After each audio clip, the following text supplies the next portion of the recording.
நானும் என் புருஷனு என் பிறந்த ஊருக்கு போகும்போதெல்லாம் என் வீட்டுக்காரர் சொல்லுவாரு, என்னடி காட்டுக்குள்ள கூட்டிட்டு போறியே, ஒத்தேடி பாதையா கூட்டிட்டு போறியே, ஒரு ரோடு வசதி இல்லையா, ஊருக்குள்ள பஸ் எல்லாம் வராதா, பஸ் ஸ்டாண்டுக்கு 10 கிலோமீட்டர் நடந்து வரையிலே அட்டை பட்டிக்காட்டுலடி நீ பிறந்தேன்னு கேட்பாரு. ஊருக்குள்ள போன் பேச நெட்டு கூட கிடைக்குது இல்லடி, என்னடி ஊரு 1000 குறை சொல்லுவாரு.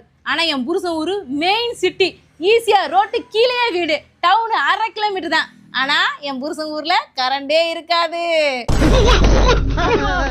எங்க ஊர்ல 2 டிரான்ஸ்ஃபார்ம் இருக்கு, ஆனா இவங்க ஊர்ல ஒரு டிரான்ஸ்ஃபார்ம் கூட கிடையாது. டிரான்ஸ்ஃபார்மா? நீ மூடு. இவங்க ஊர் மீட்டர் பெட்டியில கை வச்சோம்னு வச்சுக்கங்களேன், ஷாக்கே அடிக்காது. ஆனா எங்க ஊர் சுவிட்ச் போர்டுல கை கொண்டு போனாலே மினிச் அப்படி லைட் எரியும். இங்க 10 ஸ்டெபிலைசர் வாங்கி வச்சிருக்காங்க, வீட்டுல ஒரு பொருள் ஓடாது. ஆனா எங்க ஊர்ல ஸ்டெபிலைசரே தேவையில்லை, எல்லாமே through connection, AC, fridge, washing machine அனைத்தும் ஓடும். இனிமே என் ஊரை பத்தி ஏதாவது ஒரு